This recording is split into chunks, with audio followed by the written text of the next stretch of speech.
Welcome all to Across the Pond, the podcast that dares to uncover the mysteries lurking beyond the veil of reality. From government cover-ups and secret experiments to cryptids and UFO encounters, we explore the unexplained and the conspiracies that keep them hidden. Thank you all for joining us once again. It's been a while since I have been on Across the Pond. I am Stijn. I am your Dutch host, of course, and resident heathen, pagan, occultist, whatever you want to call me. I am into all the woo-woo. And here with me, I have someone who I have been following for years and who has really been my introduction to proper occult. So I thought I would introduce him to all of you as well. I've got here Nick, or formerly known as NY Patriots. Oh yeah, Remember those times? Wow, that's a long time ago. Yeah. From the Occult Rejects. What up, Nick? Thanks for joining me, man. Oh no, thank you for asking me on, man. It's always a pleasure to talk to you. Yeah. Thank you for those kind words too. That's it's nice to hear that stuff. Yeah, no, absolutely. You were very secretive about your identity. Way back in the early beginnings. I was nervous because as silly as it was, like issue with the OTO and just certain stuff. I just wasn't sure if I was going to get backlash or just dumb shit. Nothing like too serious. Well, my life is going to be hard. I just didn't want to deal with bullshit. Yeah, no, understandably so. You just mentioned it. Like, you are a former member of the OTO, which is one of the Crowley societies, Crowleyan societies, really. And that's part of how this chat came to be, because UAP Lee, love the guy to death, but he needs a proper introduction to the occults.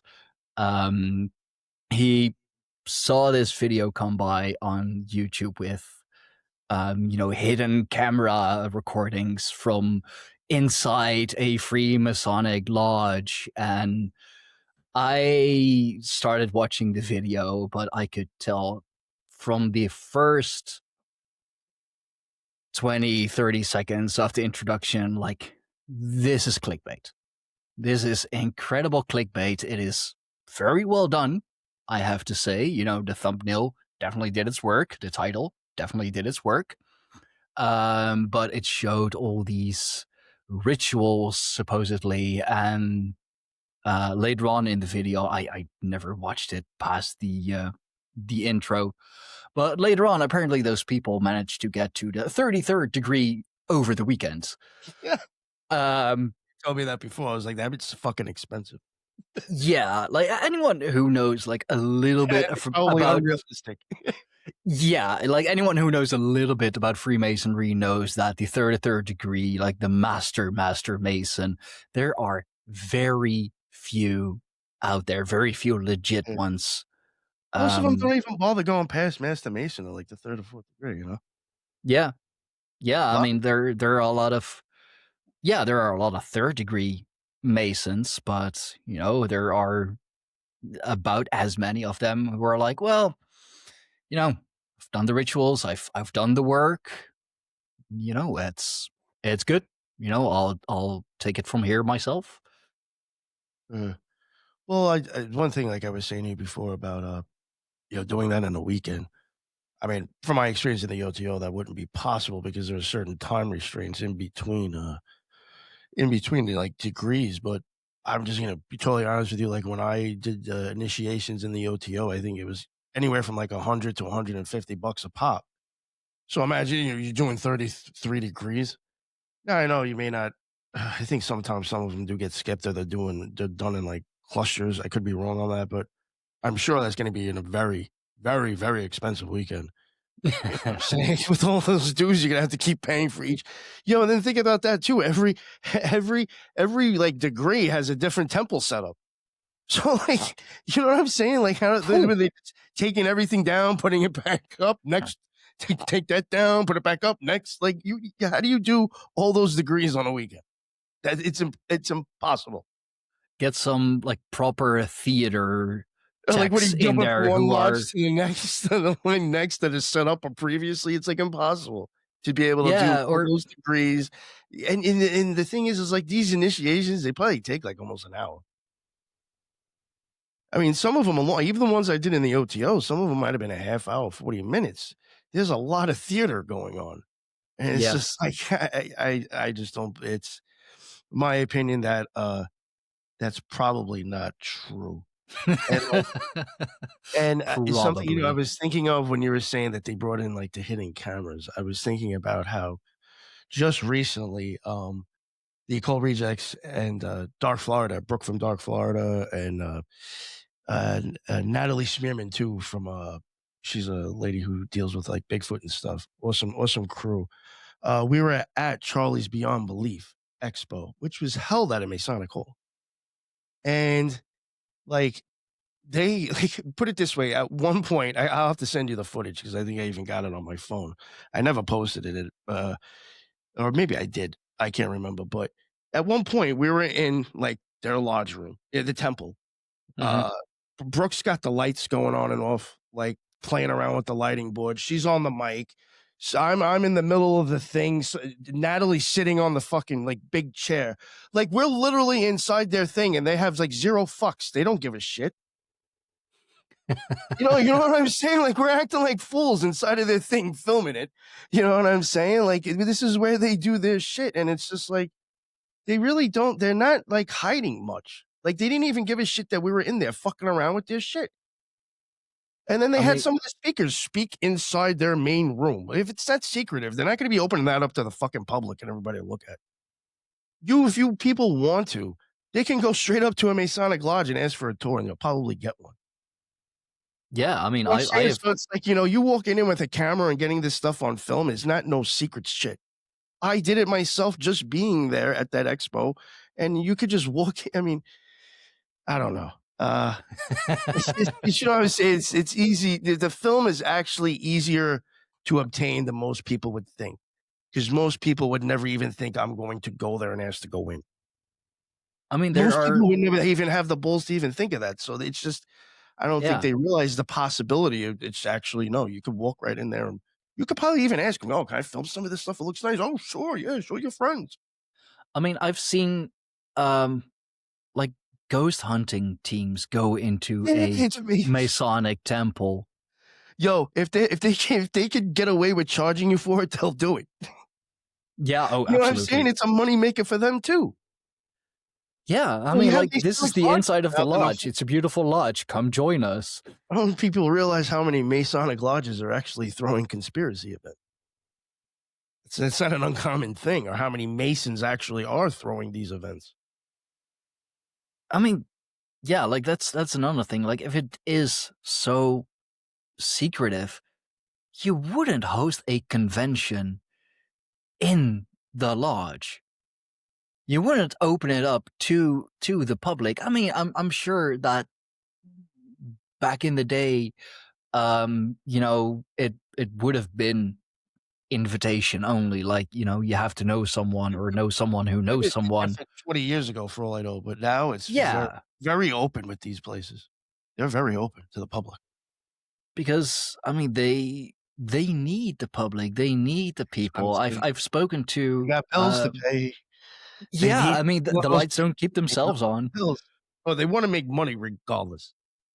I mean, yeah, like I've spoken to two different Freemasons on my own show, Greyhorn Pagans podcast, and they both told me, or one told me, or the other one confirmed it, basically that yeah, the lodges are, I mean, pretty much running empty. There are no young guys really coming in anymore. No, 20 something, 30 something year old guys, because it's not interesting No, anymore I to you know them. what I think too, like, is for all the reasons.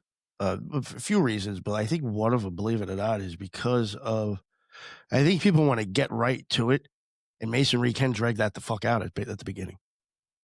People want to Mm, start getting into the esoteric right away. And Freemasonry takes too long to do that. That's one of the reasons why I joined the OTO. I wanted to start learning about that shit and doing rituals, and I was like, I'm not investing 10 fucking years Masons until they acknowledge the lesser banishing ritual of the pentagram. You know what I'm saying? Because they'll act like you're crazy when you bring that up at the beginning. But, in the OTO, you start off with that shit. I mean, it's in your face. But, that I think is one of the ones, too, why it's, I think a lot of people are just finding the information they're looking for on the internet too, instead of these places. yeah, And maybe yeah, find absolutely. people that actually practice and not somebody who's just reading out of a book. Yeah, I mean, like as I said at the beginning, to me, my like first proper introduction to the occult was your show when it was still a two-man show, you and Yeah, your fuck, former co-host. yeah. Um, I learned a just lot actually with that in myself with just orders and secret societies, the whole ins and outs and stuff of the inner orders. Very interesting. that's still one of my favorite um well series really Yeah, that thank you. you and Lux did, the Freemasons and like the inner order and the inner Nice. order of the inner order and Carter uh Golden. Yeah, that shit was fun. yeah.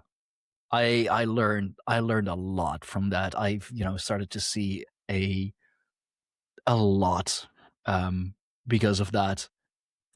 Um so yeah, you mentioned the OTO and you wanted to get straight into it, and Yeah. I've heard before that Freemasonry, like, it'll drag and drag and drag. Um Yeah, like even so one of my boys who was in the OTO, not in the OTO with me, um, he he was also a Mason, and I remember at one point when I first met him, he did like he did a class or like something on the lesser banishing ritual on the pentagram at the OTO lodge, kind of like a little bit of an idea of like where did this come from? Because I don't think they actually have like a definite answer. He was just theorizing or whatever, and I thought it was really good, and I was like, "Yo," I was like, "You should fucking do that at the Freemason, the Mason, your lodge." And he's like, "Dude," he's like, "They'll think I'm fucking crazy." He's like, "No, I wouldn't be able to do this." And then a couple of years later, he told me that after he went up a bunch of degrees, that he was actually able to do it now because now they're acknowledging that shit. wow. It's like I told you, yeah. He's like, you gotta, and I think you kind of have to start going into a certain direction, and that helps as well. So in your case, why the OTO? Because you just wanted to jump into the esoteric right away, or because I mean the Freemasonry or even Rosicrucians really are the obvious choices, if you will, because those are the two that everyone joins. Yeah. Again, the Freemasons, I didn't want to wait. I did look for a Golden Dawn. As far as I knew, I didn't think there was any on Long Island then. Maybe there was. I don't know. That was a weird thing with Lux, unfortunately. I wasn't exactly sure if he was really from the Golden Dawn. I do think he was in something though, because he had told me that he went to like a place in Massapequa, and I'm like, dude, I like lived over there. It was just weird. It's like you're driving that far and like basically coming towards. Yeah, it was just weird. But as far as I know, there wasn't any of those available by me, and I think I had even looked up Martinism or Martinist lodge. Mm. I didn't see any of those near me, and I was like, yeah, I I was already reading Crowley's stuff and doing, I guess, some of his suggested practices, but I wasn't like really trying to get into like the OTO because I don't know, I don't know, just keep it real. Like the guy just doesn't have like the best reputation. So I Yeah. was like, I don't know about that whole thing, but there was an OTO lodge about 20, 25 minutes away from me, and I was like, I guess I don't have much of a choice if I want to go anywhere. It's the only fucking place near me. I was like, and there wasn't any like, there's the witch covens just weren't even. It wasn't even an option in my mind, Oh, with yeah. what was available because like they were all like Conte this, and I was just like, no, no. It was all Yeah, like more, literally all feminine ones, and I was like, I just yeah, more probably more Wiccan than yeah, witchy. exactly. Yeah, yeah, yeah. I know the kind. I know the kind. Even maybe like the Alexandrian, I might have been a little bit more interested in because it's very ceremonial, but yeah, just stuff wasn't for me, and I was like, fuck it. I was like, let me see. I kind of like looked into them more, and I was like, oh, they have the Gnostic Mass, and I watched it on YouTube, and I was like, it just looks different. I think I can handle this. Nothing too weird. And I eventually hit them up. That's like another thing too with these orders. It's not hard to find them. They all have websites. Yeah, they They do. all do advertise themselves. So like I looked up the OTO and like I don't think it's like OTO-USA.org or some shit like that where they basically have like a site and they'll give you like a map and show you where all their lodges or oases camps are. And I think like any contacts for them and stuff for social media links. And I found that was Tahuti Lodge was over by me. Um, probably one of the biggest ones in the organization too. One of the more well-known ones actually. Mhm. Um, James Wasserman was associated with that. He was a big name in the OTO. He was a little bit more of like a libertarian. He wasn't actually like and the only reason I'm saying this is because a lot of the OTO was just left leaning, unfortunately. He was a little bit different. People shit on him for it too, but it is what it is. But the guy knew his shit. Um, and our Gnostic Mass was very much like kind of done on how he was trying to have it done in the OTO, which was exactly how Crowley was kind of expecting it to be done. He was a Mhm. stickler, and it was done right, I think. So our lodge was just known like kind of like worldwide, honestly. I think most people who are in the OTO, even if they're not into Hootie Lodge, they probably have heard of it. And yeah, so I went there. I hit them up, emailed them, and told them I was interested in going to the Gnostic Mass. And I think the one I was telling them was like a month from now. They seem to have one like every weekend. That lodge was extremely active, actually, extremely active. It's probably like 2 or 3 things going on a week there, regardless. Wow. Uh, yeah, yeah, no, it was very active. I mean, if you wanted to like make that kind of like your thing, that was a place for you for sure. Some people kind of did, but yeah, I told them the date that I wanted to go, and they're like, "Well, let us know like a couple of days beforehand. That's a minute from now, and we'll give you the directions and tell you how to get here." And I was like, "All right, no problem." So a few days prior, I hit them up, told them I wanted to come. Still, they gave me directions and the address. Uh, I will say that when I got there, that was actually fucking weird and creepy to me at first because I was just like, "This seems weird." Like I think I had the directions, and maybe I didn't wasn't like reading the whole thing. And then, like, as I'm getting there, I'm realizing that it's like, okay, now I gotta go park here because it's telling me to like stand outside of the apartment place by a park to be wait to let in, to be like wait to be let in. And I'm like, yo, this just sounds fucking weird and creepy. So like Yeah. I'm parked over there. Well, it'll make sense once I realized the situation, I was like, oh, okay. But it does sound really weird at first. Um, so like I'm walking down the street and I know like I'm heading towards where I'm supposed to be going, and I do see a bunch of like kind of look like goth fucking kids, or older adults. So I'm like, all right, that's probably the OTO people. Just keeping it real. And and so when I got down there, there was a bunch of people like it was like I said, there was a park across the street from the building, and there was benches there, and people were sitting on them and bullshitting. And all of a sudden, like I realized, like a dude came out and it is kind of like a gated place where you need a key to get in. Mhm. So that's why everybody had to wait outside because you got to wait for somebody to come out and actually open up the gate to the place so you can even get into the apartment complex.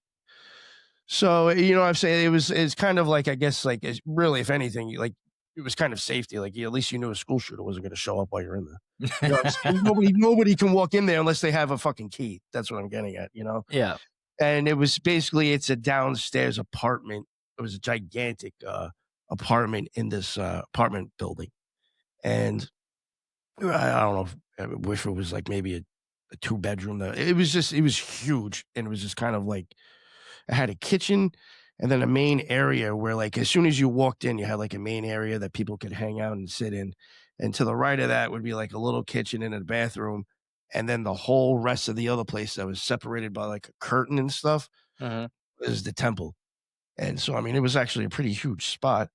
And yeah, so we went downstairs and then I waited, kind of just sat in the room, nervous as shit. There was a bunch of people in there I'd never seen before. They're all bullshitting like they know each other. And I'm like, okay, well, we'll see what this is like. And yeah, they started off and I'm like, okay, this isn't too bad. You know, this is a little weird. But you know, nothing too crazy. And and then all of a sudden, I guess, you know, because I watched it on YouTube and not the Vimeo version, there's no nudity on YouTube.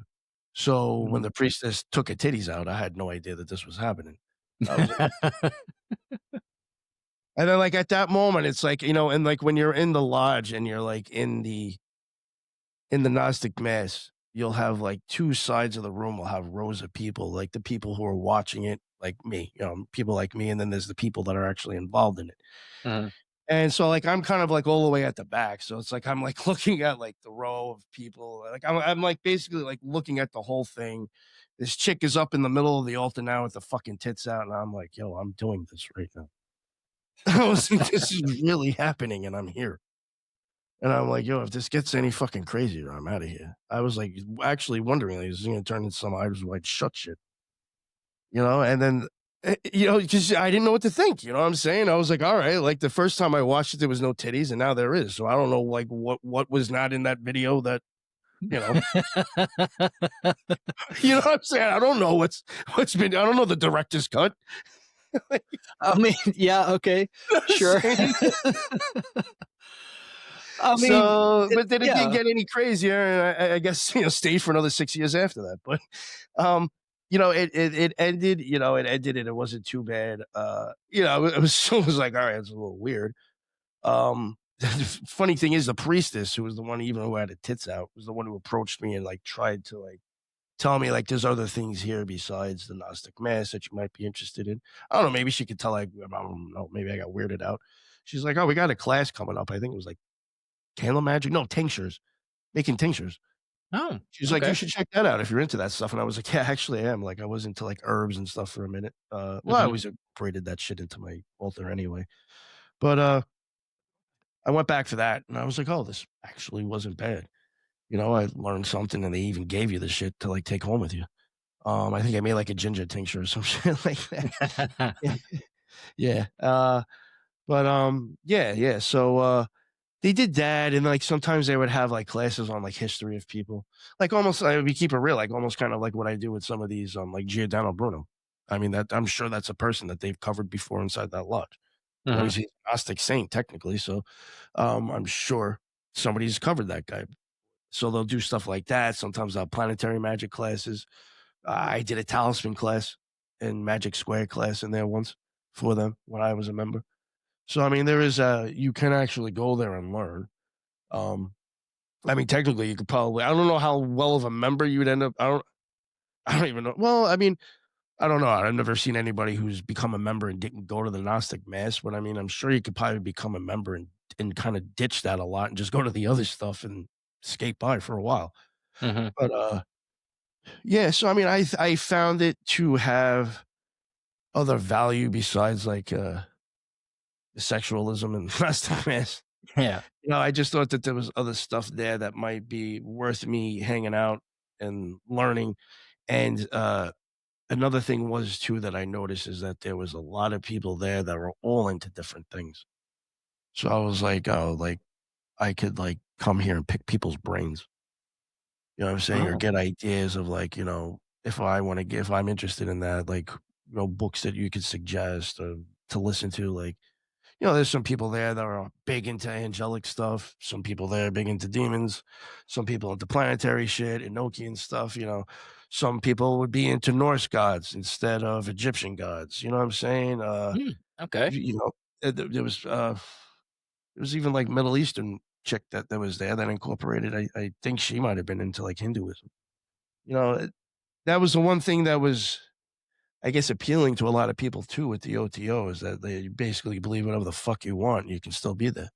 You just have to maybe acknowledge that Horus, blah, blah, blah. But you can have, like I said, you have me who is more into Egyptian people, then you would be totally fine, with what you're into. It wouldn't make a difference. People would normally, again, like even with the book 777, if you're a ceremonial magician, you're going to figure out the attributions and what equals what. You know what I'm saying? Mhm. So you'll just still figure out how to do your own workings that way. Oh, that's really cool, actually, that it was Yeah, so. there was a woman there that was big into like Babylonian gods. Oh, wow. So, Okay. you know what I'm saying? So, like, you would just kind of be like, all right, well, Ishtar is by Isis. You know what I'm saying? So, how you Yeah. make all those, then, people just, that's like another thing too that I don't think people realize is that like a lot of these rituals, like the LBRP or the hexagram, that's very just like a blanket thing that you could really incorporate any deity into. Yeah. You know what I'm saying? Like, so you can like, again, like if I wanted to, I could, contact an Egyptian deity that's associated with whatever planet or Kabbalistic idea sphere, and I could be using Amun Ra, and you could use Thor for the same fucking one. You know what I'm saying? So Yeah. it's we'd still be using the same structure, it's just how we'd be perceiving it would be different a little bit. It's hard to explain, but it was a melting pot of like just a bunch of different beliefs and ideas, and I was like, this could be good for a while, just for me to get exposure and get an idea of like what I want to, learn and play around with and what I don't want to. Yeah. That was always a good thing too. I hate to say it, just sometimes watching other people and hearing what they're into and watching their life turn to shit just is like, I guess I don't need to go down that route. I Yeah. mean, a bad example is still an example.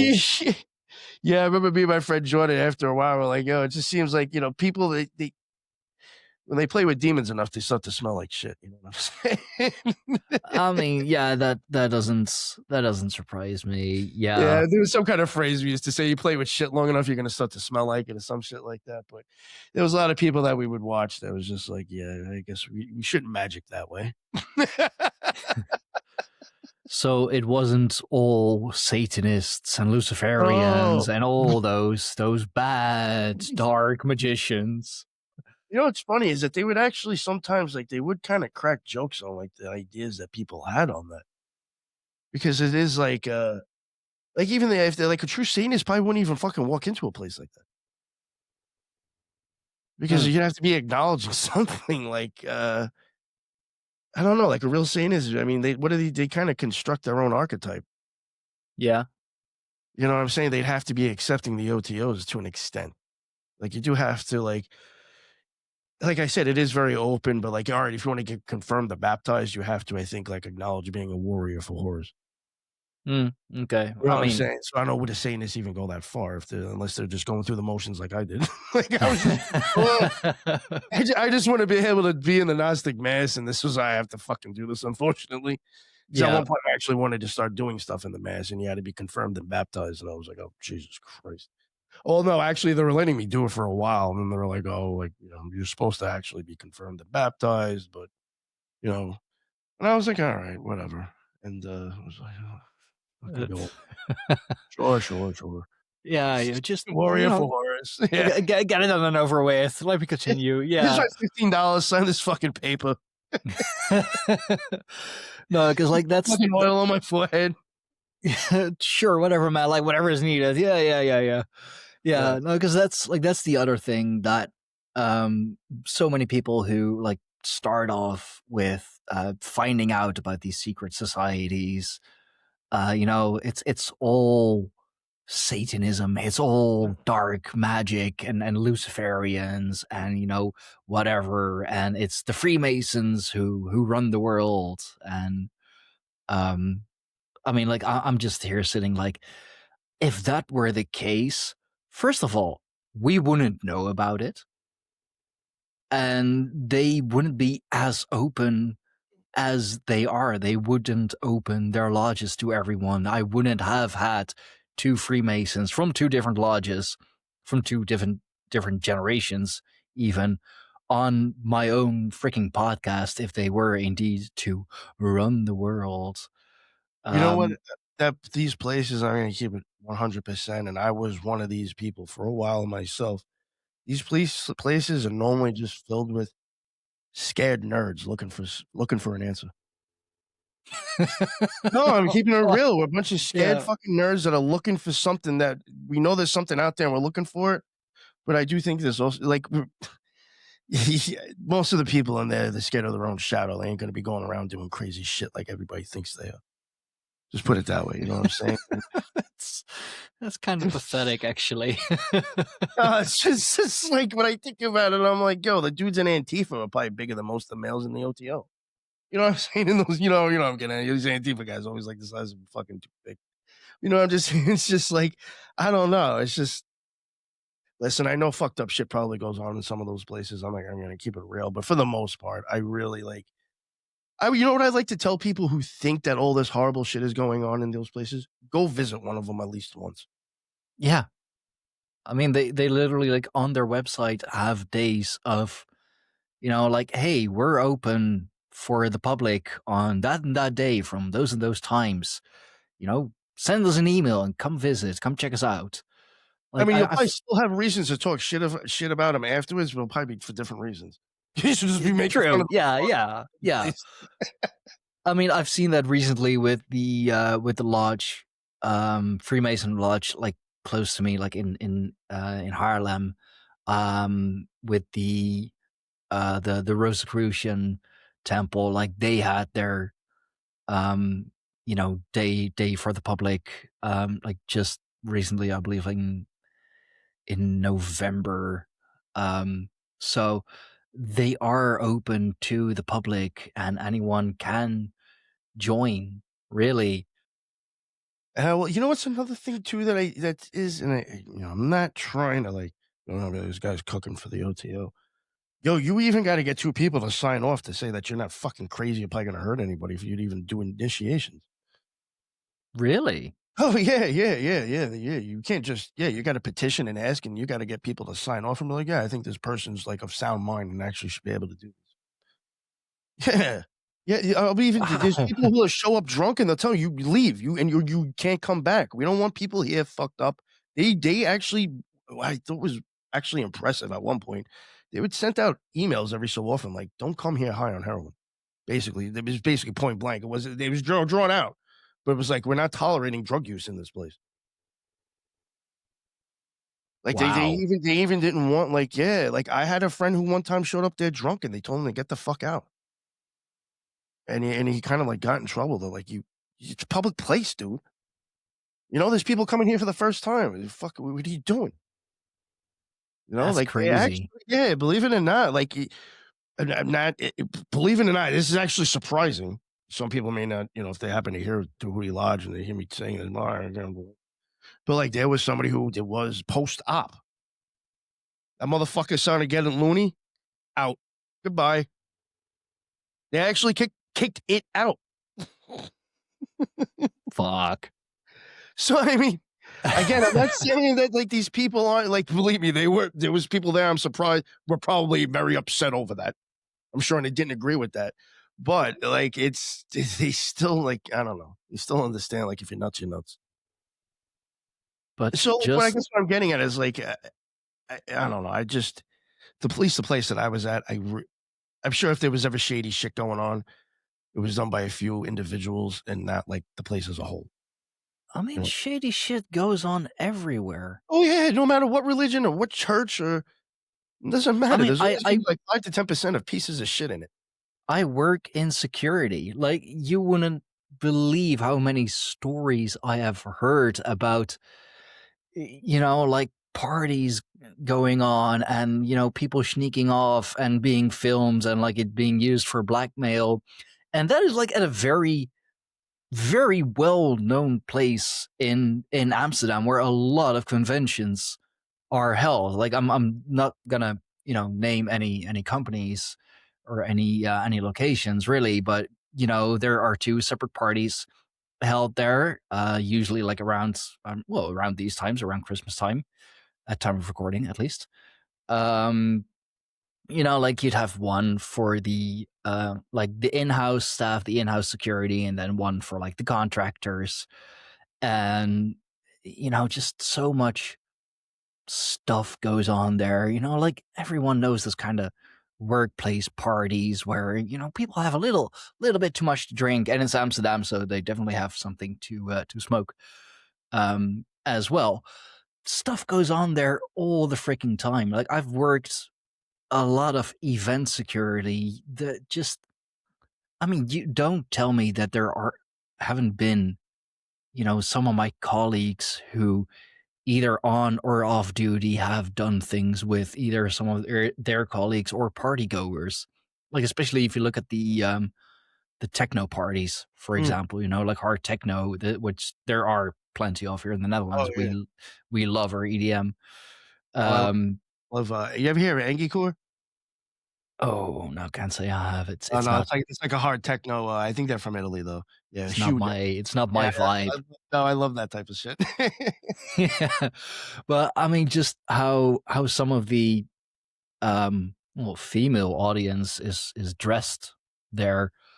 If you're a healthy red-blooded male, you have plenty to look at, and your mind will go places. Oh, I'm sure. Um, oh yeah.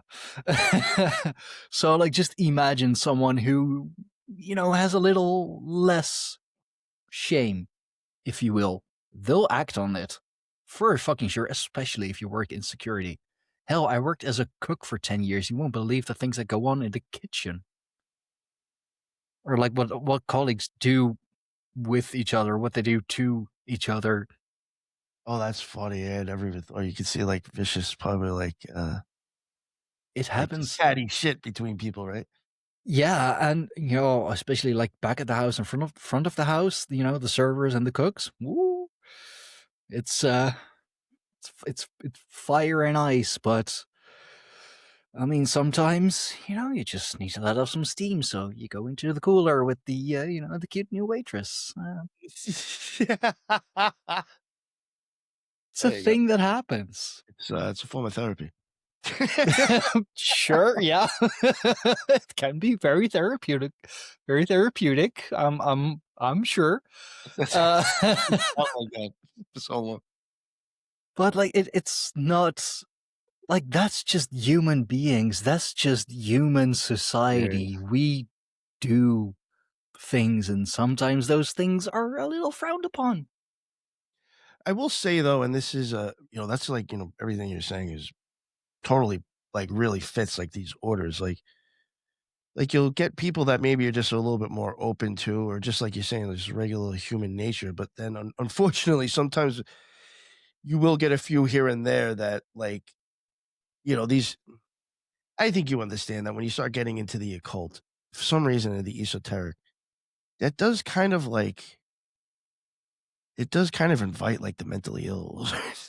Have you ever noticed? Yeah. You know what I'm Yeah. getting at to an extent, and I think it's like I hate to say it, it just helps feed the delusions, maybe.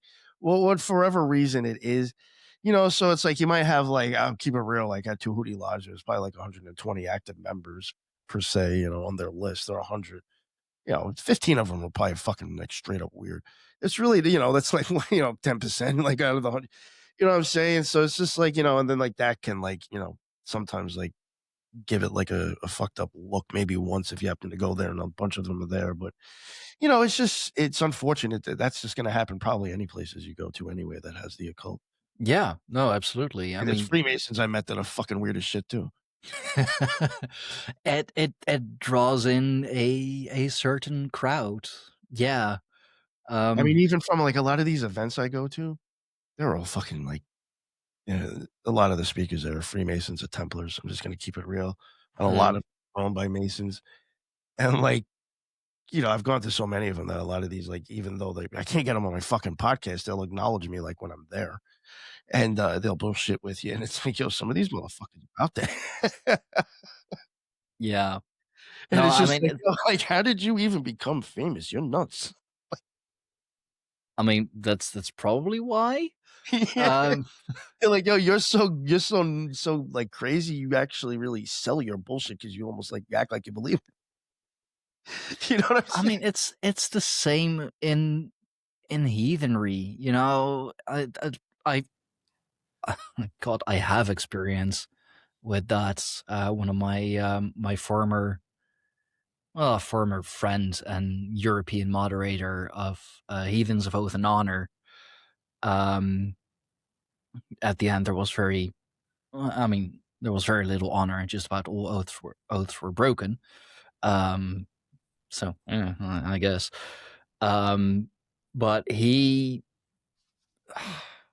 definitely had issues, anger issues first and foremost, and a lot of he was like very emotionally unstable, and he just went so hardcore into heathenry, but more so the aesthetics and just the drinking and smoking too much and like hail Odin and um he's a Belgian, so they have a drinking culture anyway.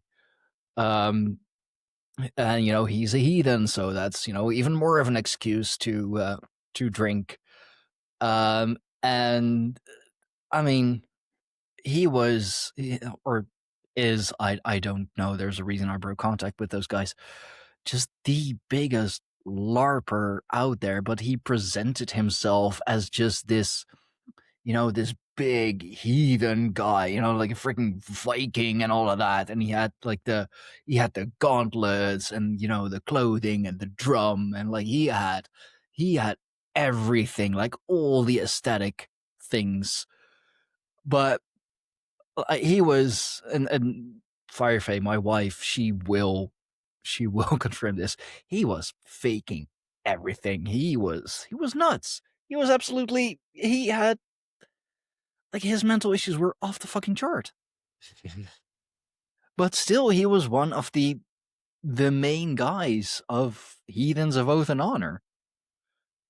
That's And great. Yeah, that's I mean, it's a reason why Firefay and I, like, kind of left/got kicked out, because we were actually making something of the place and we were getting really popular, and they were like, "Oh, they're a threat." see, that's like kind of an issue that I've seen some people even have again, even with the OTO or the Astrum Argentum, different lineages. A lot of drama with like some of the main like people who like they're not actually like all that like well wrapped in the head. No, Yeah, like there no, was like I definitely don't know, it not. was like an AA lineage. I don't know. I'm not gonna say the guy's name because I'm not exactly sure if it's him, but I do remember like there was one I was like looking into, and I was they were like kind of asking me actually to join, and I was sort of like looking into that one, and all of a sudden I just started seeing other things like other links for like people going on about how fucking like off the out of his mind the guy was that was running it, and how like he was just like not. If you're gonna be into this shit, you should have, like, your shit together. You know what I'm saying? Like, you can't be fucking nuts, like, it's Yeah. just obviously, it's just not gonna go well, you know? So I was just like, "Yeah, I don't think this is good for me," because it was just like people even going on about just how the guy was not mentally wrapped tight, and that just, it's I've seen that a lot, uh, with, like, OTO-ish or thelemic type things, and that's, Mhm. sad. It's not a good look. No, no, but that's the thing about the esoteric and the occult, like the Get a lot of um ego beasts. that too.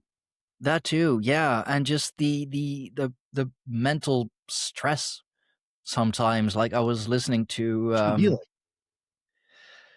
no, but like it can, if you have some issues already, it can unfortunately exacerbate it. It oh, can, I've even I was listening to a podcast today, like kind of trying to catch up on my young teachings.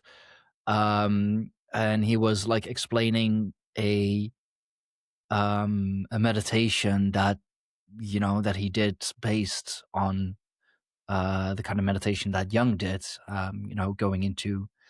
Going into the hole, and opening different doors and going into different Gotcha.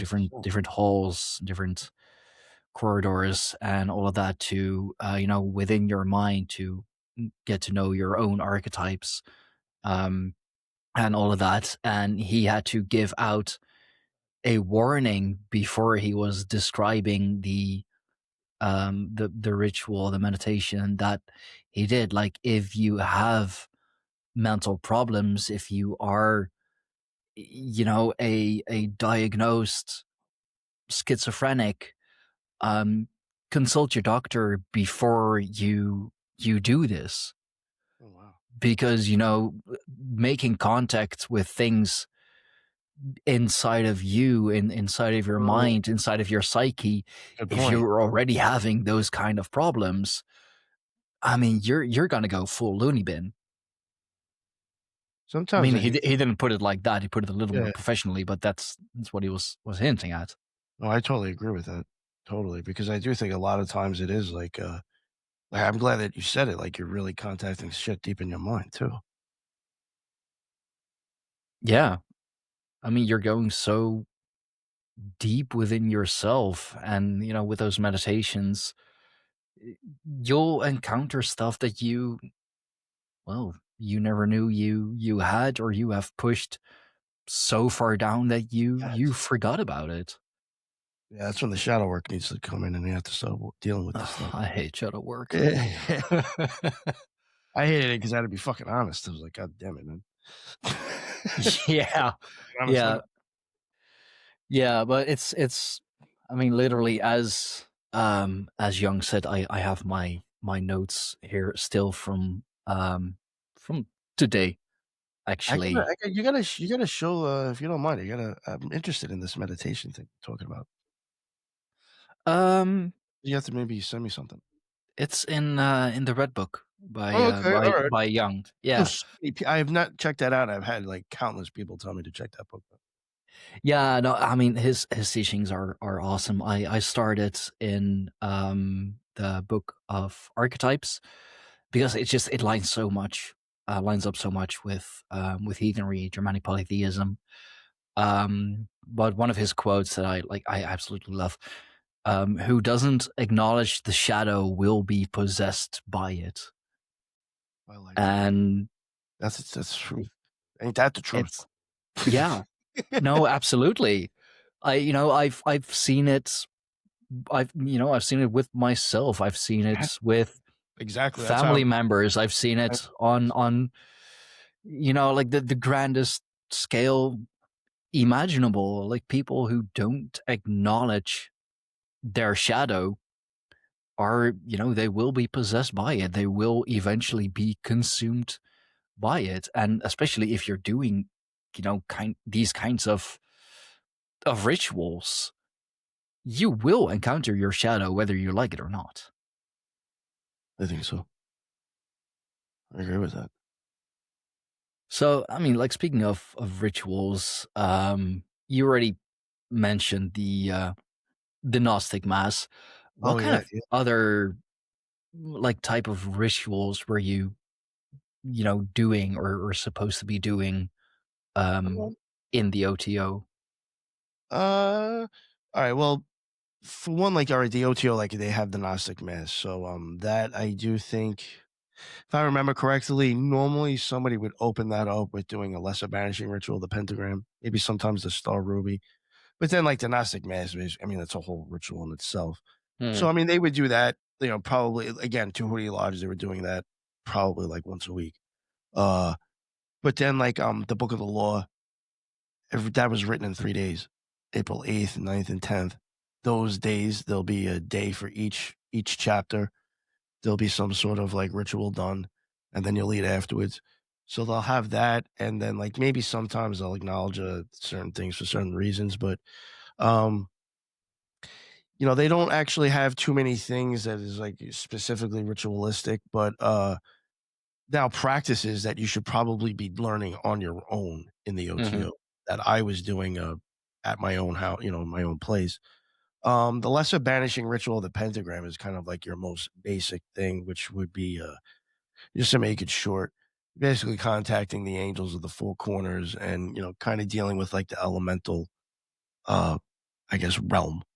And Oh, normally we'd be banishing it. So I'm just, in my opinion, like you're basically taking, I guess, the elemental realm and just giving yourself a clean slate of no influences, being protected by angels. I just trying to just make it the shortest oh, way. my wife, Fireface, she actually she does that, but like asking for protection, and she will do like the Native American ones, since she has Oh, nice. some Native heritage. I've heard of people doing that. I have heard of people doing the Native American one. I've known people who will take like Horus's kids and put them at each Mm. corner instead of making it an Egyptian one. But yeah, Yeah, I mean, um she'll call on the elements, the moon, the sun, and she knows all the proper names for nice. them as well, and she, she'll tell me to like face east or face west, or when she's doing it, when she's calling upon the directions of the wind, Yeah. um and especially when I need to clear something, when I'm burning some sage, she'll she'll like guide me through the ritual, like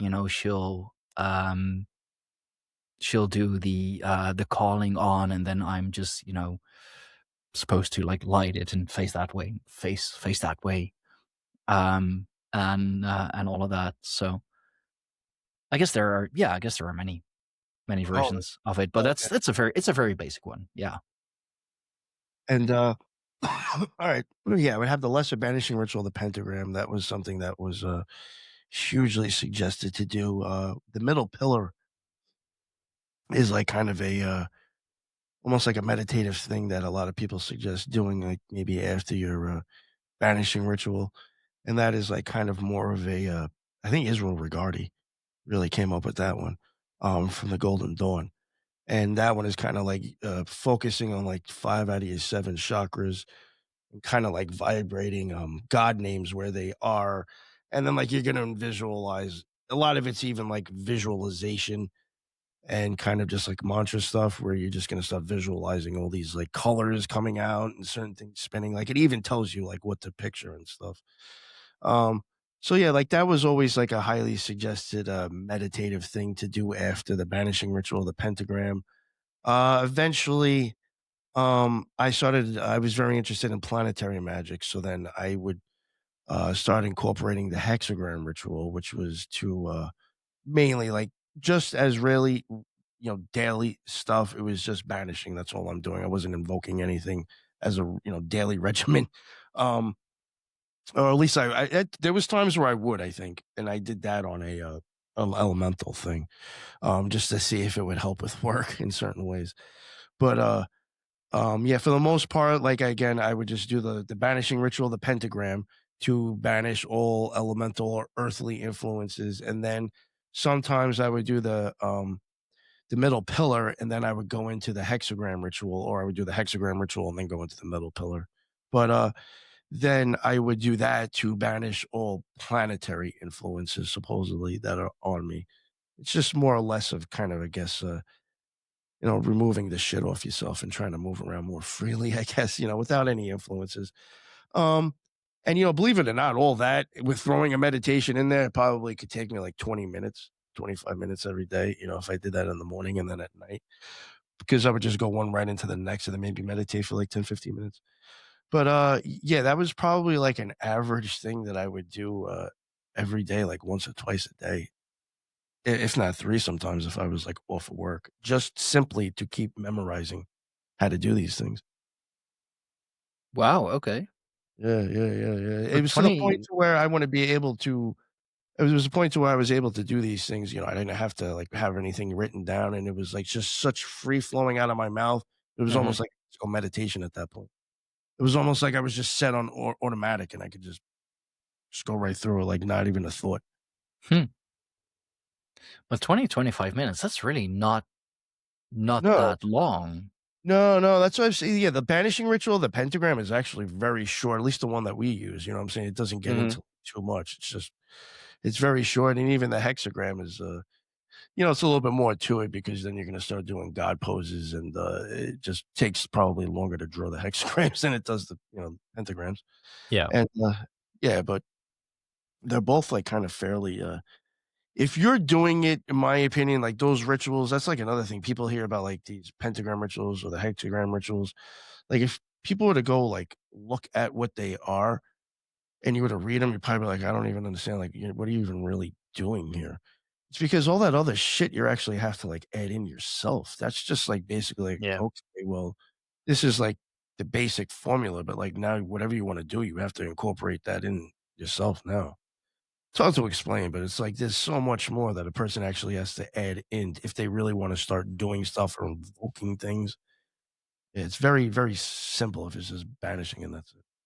Yeah, I mean, you can go through the motions, and Or it'll. you could yeah, go crazy with it too. Yeah, no, exactly. It's that's why it's a personal ritual. Like, you can add in as much stuff as you want, or as you think that will help, or feels good.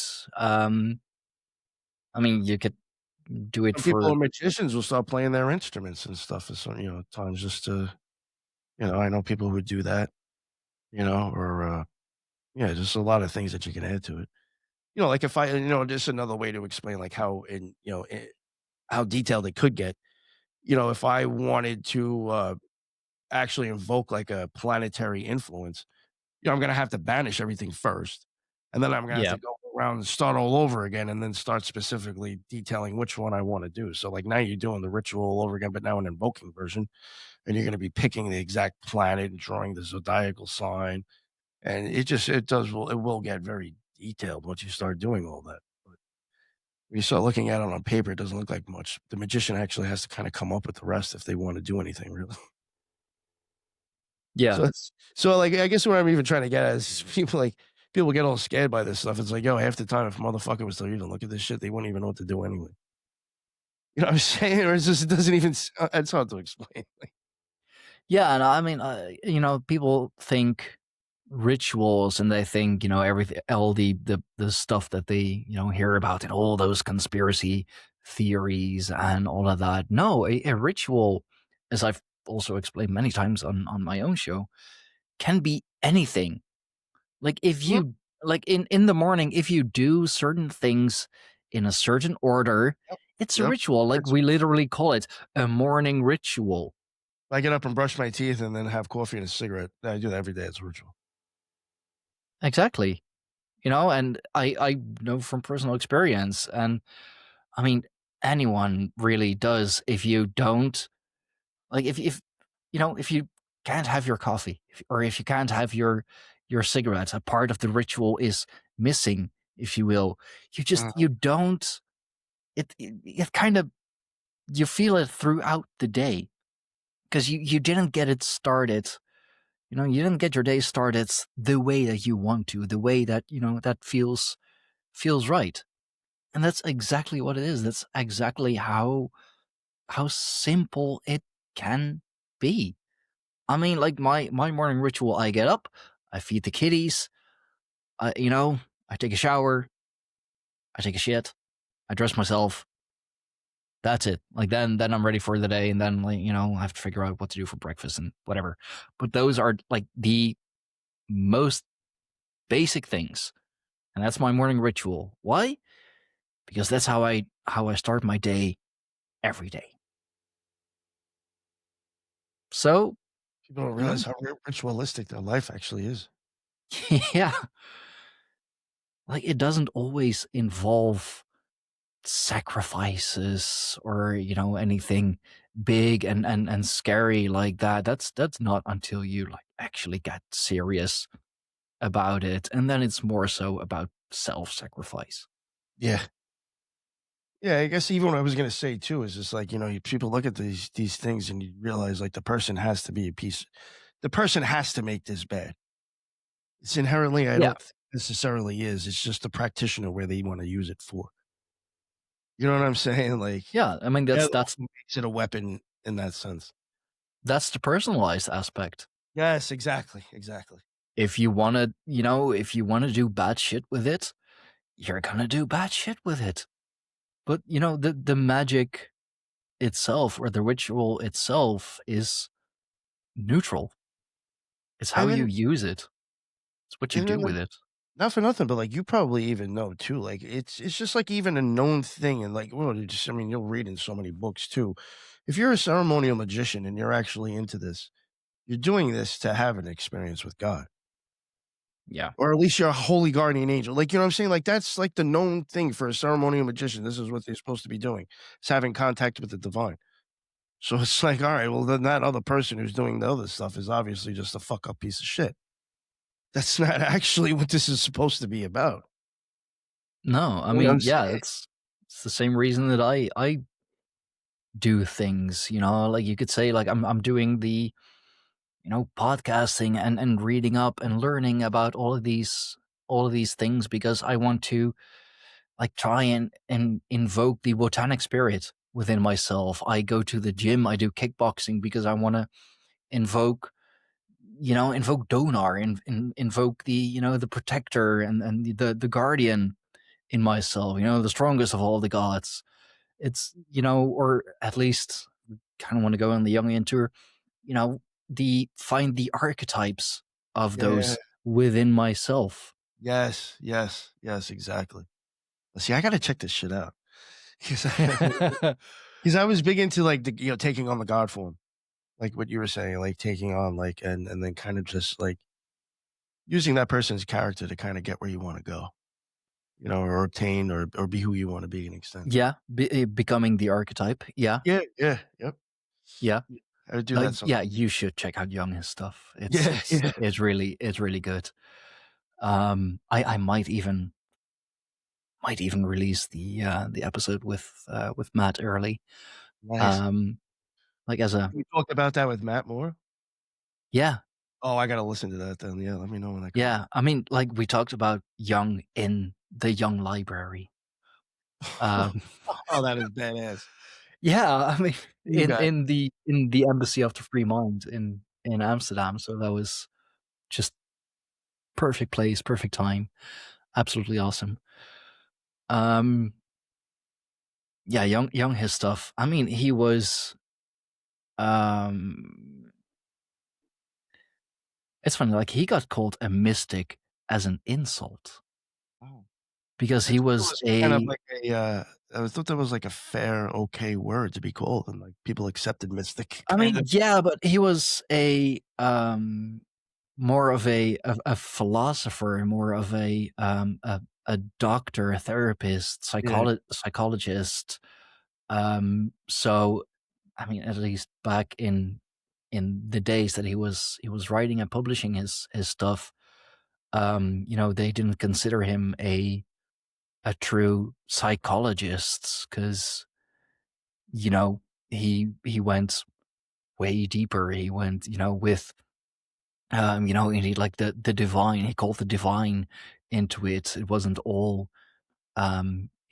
mental. It was a lot more, and that's why he unfortunately broke with Nietzsche as well. He was a student of Nietzsche, but he thought that Nietzsche was too superficial and too much about sexuality and like everything is a problem that came from childhood. And Jung was like, nah, there's more to that. And Nietzsche was like, no. Like, yeah, I gotta check this. so unfortunately, they had a falling out, and Jung went off on his own and published some amazing, amazing works. Nice, but let me think. What else? I think of other ritualistic. I did start getting into, I mean, the greater pentagram ritual, which would be invoking planetary energies, but um, But yeah, for I guess practices and stuff. Liberash was something I got into also, which would be 4 different prayers. Yeah, during the day, you'd be acknowledging the sun in 4 different directions. Which, looking at it now, I actually, there's certain things about Crowley where I do actually, right, the guy, not trying to give the guy too much credit here, but I do think he actually did point at physiology sometimes. And I do think Libra Resh is to prime your pineal gland because you're basically going to look at like all the important rays. Like the sun is going to be giving off different shit at different times of the day. And if you catch all of that, it will have your pineal gland quite primed. So it almost seems like it's that ritual is almost making sure that that will happen because you have to, if you're going to go outside and look at the sun, and do it the right way. Uh, I mean, sun gazing is an ancient yeah, practice. Sun a worship reason for that. Yeah. sun worship is just about the oldest form of worship there is. I had actually had wondered, like, when you start thinking about how the sun can prime your pineal gland, you start wondering, like, is that part of the reason why they were revering the sun that much? And why they're trying to block out the sun now. Yeah. Yeah, I've thought that. I'm like, ah. But, that and then, like, another thing even with Crowley, in his Knox, formula, which is in, oh, that was one thing I left out. We started doing the Star Ruby, which was actually one of Crowley's rituals that he wrote.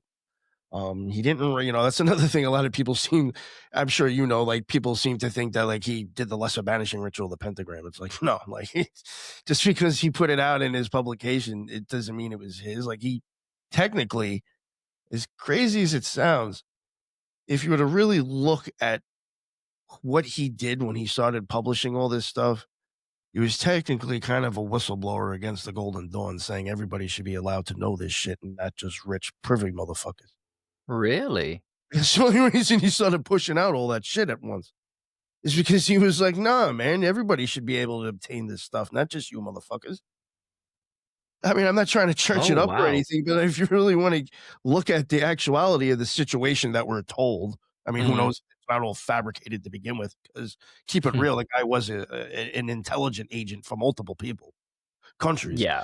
So it's like, who knows what's even true about the motherfucker to begin with? But technically, yes, he left the Golden Dawn and he started publishing their stuff. Even 777, that book that is considered his, the Bible of rituals.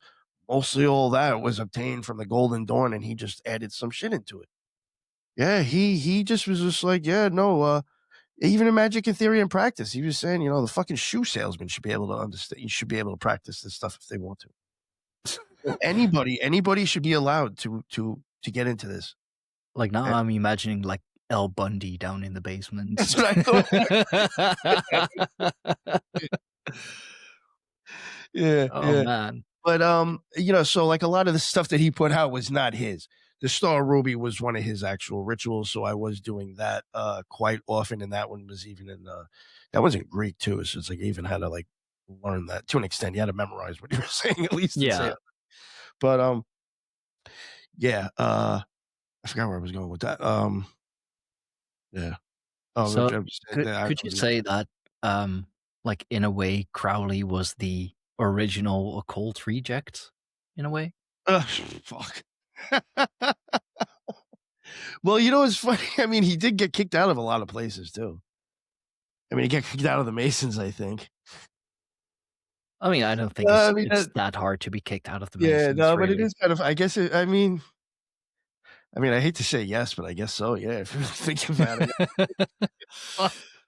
I mean, in some ways, yeah, no, he definitely was because even people in the occult community that were pretty serious was like, yo, this dude's just a fucking nut. Like, like, yeah, he didn't have like, yeah, and he really had zero fucks, honestly.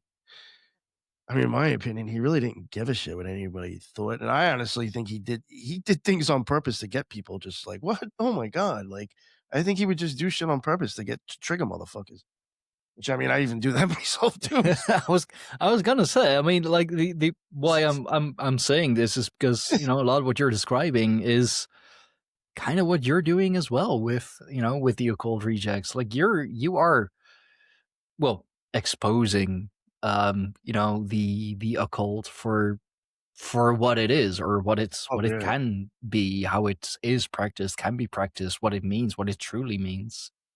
yeah, for sure. Um, fuck, I was gonna say something and now I totally forgot. Shit, my bad. That's so good, man. I'm quite used to that by now from you. Yeah, yeah. Um, Fuck. Yeah, I was so going somewhere with something. I can't remember. My bad. so what made you leave the OTO? Um, Like you said, you've been there for 6 years. That's a probably about good that long. while. Like, was it just the 7 year itch? Or? No, I'll just keep it real. When you start, well, for one, I just never thought it was gonna be like it was gonna be a career place for me. But I figured, I believe it or not, I might have actually stayed longer. But at one point, um, after I think they told me after the second degree, after you take like the second degree, um, I think it's like literally like after everybody's gone. It was like me and two other people took it together. It was actually me and the same girl and guy did like we actually did our degrees, Minerval first and second all together. It was actually weird. Like when I think about it now, how like we actually all followed each other, and it was only us. Um, uh, they started to kind of give you ideas of certain things that might be needed higher up in other degrees. First, just to let you know, like after the fourth degree, you can petition Minerval, which is kind of like a honored guest. It's like kind of half member. You can go to closed meetings. Um, then there's first degree, and then second degree. But yeah, in the second degree, they were telling you like certain things that you would need to obtain to keep going further. Oh yeah, what I was going to say. So after the fourth degree, if you want to go to five, after that, that's they have to ask you. You could petition to get up to the fourth, but anything after that, you're basically, shoulder taps. Would you like to come to the fifth degree? Would you like to go to the sixth?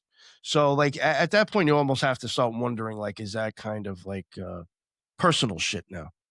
You know what I'm saying? So, like, that even kind of was like, all right, well, this is where it starts probably to get secretive and weird, maybe, because you have to start being asked. And I'm assuming, like, if you only think a certain way, you're gonna get there, and I don't like that. So that did kind of bothered me, but they started telling you like other things, and or even like certain things that you could do when you're at those degrees as like service.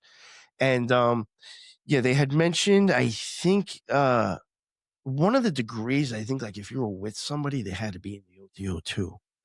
And I was just like, yo, there's no way my fucking, at the time I was married, I was like, there's no way my wife is gonna come up in here. I was like, she comes up into with a Gnostic mass, she'll be dragging me the fuck out. Like, oh no, I did not know there was fucking titties going on here. Yeah, Yeah, no, she, that's not her. She was no. I mean, I don't think any woman I was ever with would have been okay with that, but she definitely would have flipped shit. So I was like, all right, well, this one's out of the question, I guess. And then there was another one where this irked me. I didn't like it at all. Um, I think it's the eighth degree. You'll have to sign over your property and your shit to them. And I was like, "That excuse would me. become a cult." Yeah, I was just gonna say like that's cultish behavior. I mean, Now I at that point, they rule your life. I had somebody, I don't know how truthful it is, a guy that was on my show that was involved actually at Tahuti Lodge at some point in the OTO. He said at the 10th degree, you get everything that the 8th degree signed over. And the reason he had told me that is because there was somebody on my show who told me that they were a 10th degree but left the OTO, and that this guy was just kind of arguing, saying he doesn't believe the guy's truthful. He's like, because then you'd be giving everything up that you just fucking came back. Yeah. He's like, I don't know about that. He's like, I think you're kind of fucked at that point, but So wait, you sign over everything at at the the 8th eighth, and then degree, you and if you happen to stay long enough, I guess you get everybody's shit from the 8th, unless, the people from what if the person at the 8th degree never goes up any more, or only makes it to the ninth? Or maybe they don't like the motherfucker and they just want to keep him there. The other people who go up now get to all have a piece of that pie. it's a good reason to keep someone down at the eighth. Yeah. The richest motherfucker doesn't go anywhere. It's like, nah, you haven't done enough, man. You haven't done enough. No, you gotta Try go first. harder. He richer Maybe than you to next get up time. here, man. Take your spot. Jesus. No, but I Oh. was just like, yeah, I'm sorry, but like, yeah, I can't do that. I mean, shit, I'm not cool with imagining that. like signing your life over to the OTO. Yeah, Man. I mean, I couldn't even imagine even getting that high up anyway, but I was just like, nope, nope, this isn't. That irks me, even knowing like, okay, I guess it's not technically a cult for me until then, but like that, this the fact that this exists just isn't good. You know what I'm saying? It's not a cult until you Yeah, get to the 8th degree. Yeah. I mean, you know what I'm saying? It's still like that just doesn't jive with me. Sorry. Like, that's kind it's of still a weird. Like, cult. It's just, yeah, I just haven't gotten fucked over yet. Jesus. So like from start to 7, like you're all good, but that, as soon as you're at 8, then it becomes a cult. But, Yeah, I'm you like, can be a more well-respected, more wealthy member of the cult if you go higher up, but you have to make it past 8.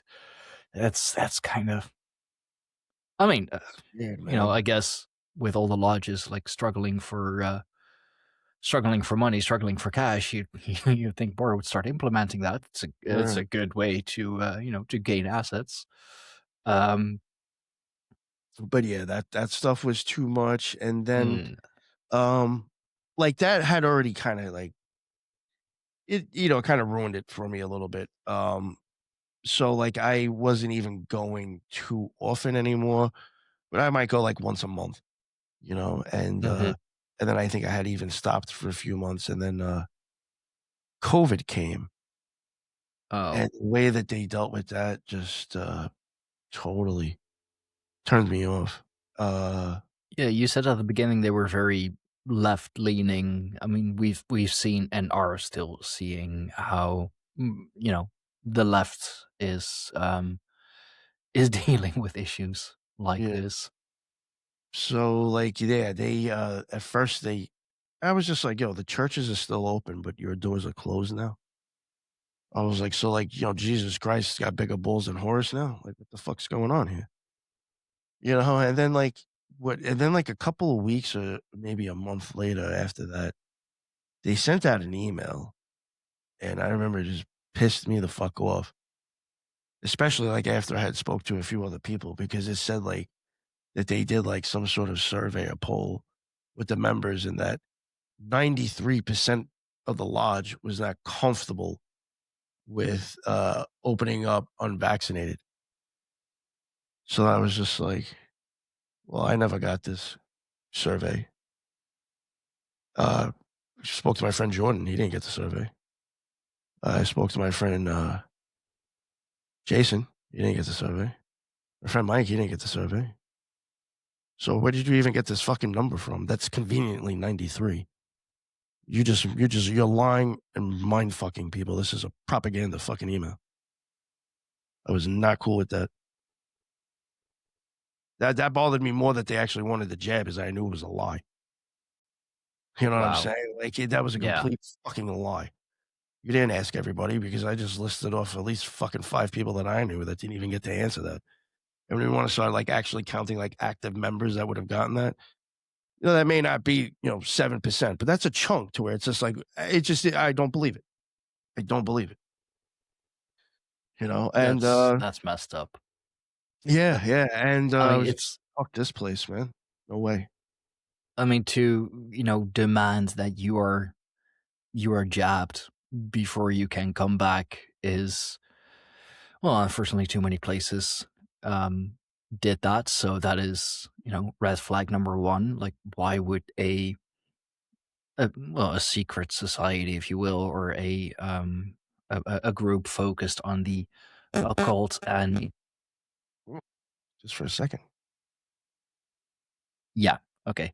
Like, why would a group focus on the occult and the esoteric? Like, why would they ask their members to be jabbed? I mean, they of all would know like what is behind it, really. Um, but then to like openly and blatantly lie about it as also a high trust society, since, after the 8th, you have to sign all your stuff over. You don't do that if you don't fully trust some entity in whatever form with, well, literally your life. Yeah, there was a lot of trust issues with this place with me at this point because of like what you're saying. Yeah, hearing those other things, and now I know you're blatantly lying to me. I'm like, what the fuck am I in now? I'm like, is this like a psychological operation at this point? Like, what the fuck? Like, I don't know. It was just fucked up. And this was like another thing that irked me too, is like right before that. I mean, I was pretty much already done already because of the fact that they did a they did a thing. It was like an OTO thing for the George Floyd situation. And I was like, yo, what? They sent out a mass email to see if like they had wanted a bunch of us to, kind of come together and talk about what happened with George Floyd. And by the end of the meeting, like they're, talking about if we want to like meet up and protest. I'm like, yo, I feel Well, like this whole thing. When I looked at it, I was just like, yo, I feel like this whole thing was choreographed. Like, like they brought up the situation that happened with George Floyd.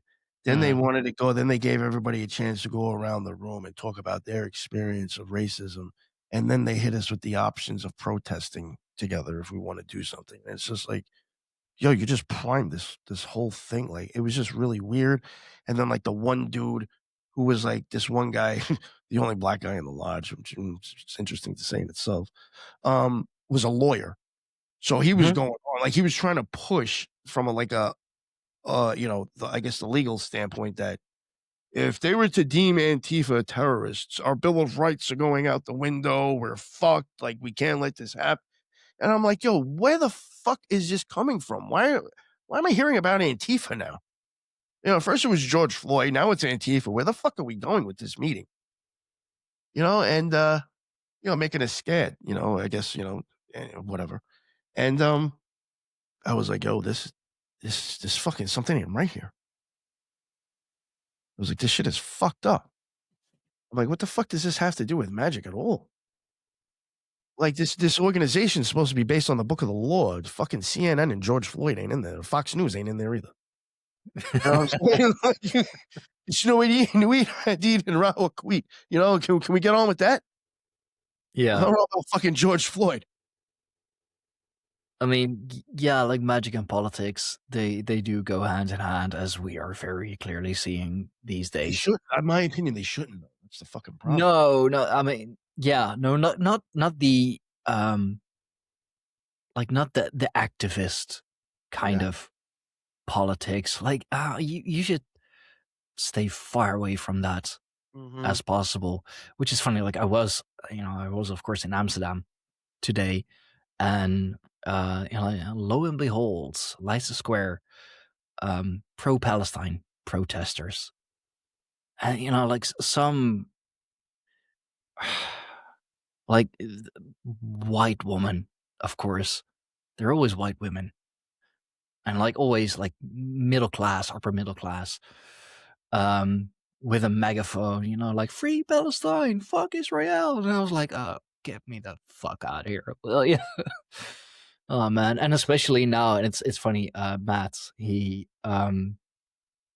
pointed to that as well, because here on across the pond, I got to interview someone who is in the business of paid protesting, which was an amazing interview, and so Yo, you thankful don't realize still. how much that happens.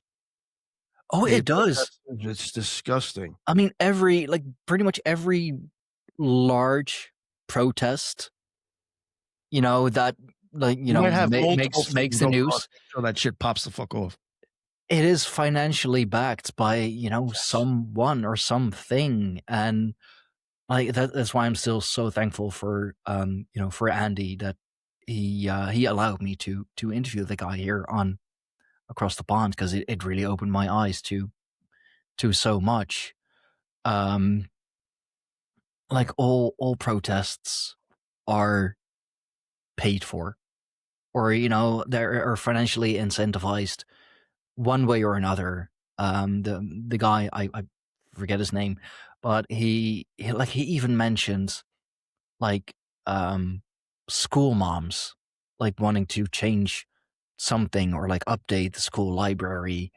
They'll like draw up a petition about it, and they'll go to the principal, go to the the board of the school, and all of that to petition. And if that doesn't work, they'll I don't know, like send out an email or like literally go picket in front of the schools.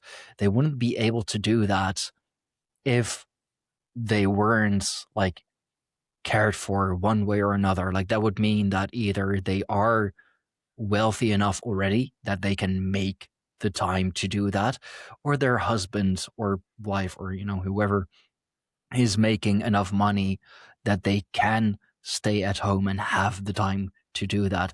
So there's always a financial aspect of all of those things. It's not always billionaires, but there's always money involved. There's always money at play. Yes. Yeah, there is. There is. You know, there's another. There's a few other things too that I could say that. This is what I'm almost going to start leaning into, where it's like I did start to wonder about the OTO being infiltrated, or maybe I don't know, have some sort of ops in them. But uh, at one point, when I was in the second degree, I had mentioned that they would even tell you certain things that you could do as like service in those degrees. And when they were doing after the second degree, they had mentioned that you could I thought it was like once a month. And then I started to find out it was a little bit more detailed than that. But there was like this role, or there was this thing that you could do where it's like you'd go on Skype and you kind of talk with I think it was Sabazius, one of the head guys, one of the like higher ups. And you'd basically just like give him an idea of like what's going on and how the lodge is doing. And I was like, oh, like once a month, I could sit on Zoom with the guy for like a half hour, an hour, like, look fucking great. And I really don't have to do anything. You know what I'm saying? I'm like, privacy in my own home too. I didn't even have to go down to the lodge and do anything, because that's like a thing I will say, like once you're there, like I would even say for me, when I was the first degree, they're already kind of like, you want to start getting involved in stuff? So that's why I started getting involved in the mass. Plus, if I child in the mass, my back was towards the titties, so I didn't have to keep on seeing titties every time I was in the mass. It just made the whole weird, awkward shit like less awkward for me. Keep it real, you know. And it looked good me being in it. So, uh, I was thinking about doing that, and there was a dude in my lodge that already had that position, and he was waiting for it to end soon. So I was like, oh, let me talk to him and see how it is. This shit was every week. I was like, yo, this motherfucker's data mining at this point. The fuck you? Every week you gotta ask me what the fuck's going on in that place. For me to be able to tell you every week, I'm gonna have to probably start eavesdropping. You know what I'm saying? Like, Yeah. what do you? That just rubbed me the wrong way too. Like every week we gotta have a meet. Like, there's Like you're something gonna more to this. There's something more to this. Like, I don't get Yeah, it. I mean, at that point, it's not just about the lodge. Like, Then I'm it's, like, you're a snitch or some shit, dude. I mean, yeah, like you're gonna have to get something about like individual members at that That's point if you want to talk about the same thing, the same place every week. that's what I was like. Like This what's makes new this week? Well, nothing really. right. Like, yo, I don't know, the same shit that happened last weekend, dude. We saw some fucking titties. We had some cakes of light and had some wine. Like, what the fuck, dude? Like, I don't know. Some fucking weirdo showed up like usual. You know what I'm saying? Like, I don't know. Georgina Rose showed up this week. Woo! You know what I'm saying? Like, my life twice. Like, I don't know. Like, what do you want me to tell you happened, dude? Same shit I'm sure the last guy told you that normally happens. Not much, honestly. Oh, the food was good this time for Hadi. I don't know. Like, what, I was just like, yo, what the fuck does this guy need to know every week? I mean, like at that point, And is that forcing me to go more often? like you'll have to go like at that rate Probably like every twice a week.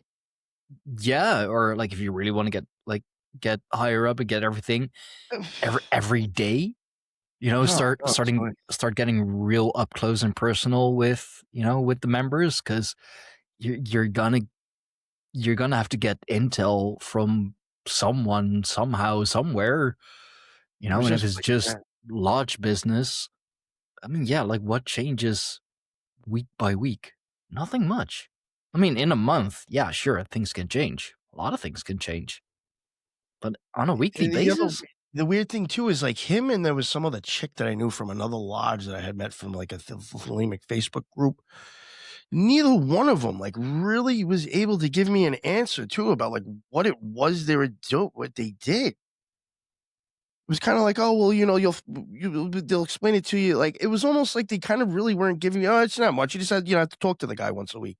Like, they weren't, like, really saying, like, that was it. And, like, trying to, like, pull teeth it was like pulling teeth out of, like, "Okay, like, what questions are you being asked? Like, what are you talking about?" It's like I was getting very vague answers on that made me almost like they just were like, "Do they not wanna tell you?" I don't know, it just started weirding I just thought that whole thing was very weird, and I was like, "What the I mean, fuck's up with this?" Just like, all this shit not all happening around the same time too. I was just like, "Yo, this shit is getting fucking shady." yeah. Yeah, no, absolutely. Yeah, I can imagine after all that, you're just like, yo, I'm good. Yeah. I'm good. We had a good run. Thanks for Yeah, everything that yeah, yeah. That's that why I you gotta taught sign me. my Thanks for shit over everything with. I've learned. But Before I sign my shit over, you want me to snitch on everybody. man, And then the thing is as I started looking at certain things, I mean, I'll even keep it real. The first degree, you're gonna have to get naked if you wanna continue, if you actually wanna finish it. So I'm, like, thinking about it, I'm like, "Yo, you basically with all this shit, you're just tiptoeing to being probably a perfect slave." yeah, Little increments here and there can really start they can get an progressively getting idea of worse. Yeah. who's who can be used for what maybe. I don't know. It just was just like I don't know. So And this is another weird thing, and it's their words, not mine, which is what's even weirder. In Minerval, they will make it very explicit right near the end. Not every don't trust anybody except for yourself. First degree, they will reiterate that again at some point.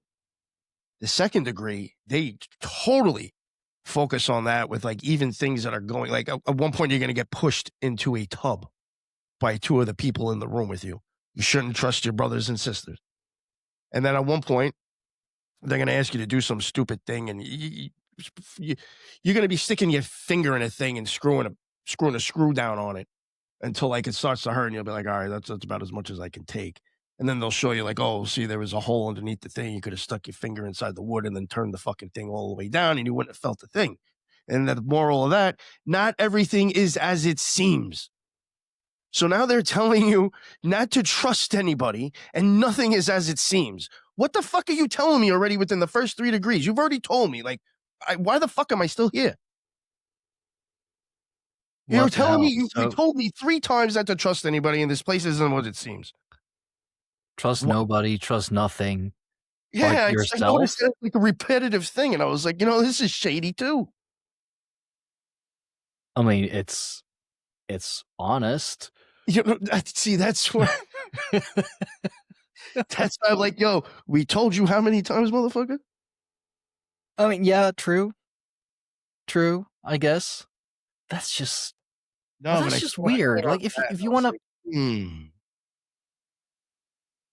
I've never heard that before. Like you know, And telling then actively participating members who are like already doing things, already helping your lodge, helping themselves, like don't trust us, okay? And don't trust anything that we tell you. Don't believe anything that we tell you. Don't trust anything that we make you do. But let us do it.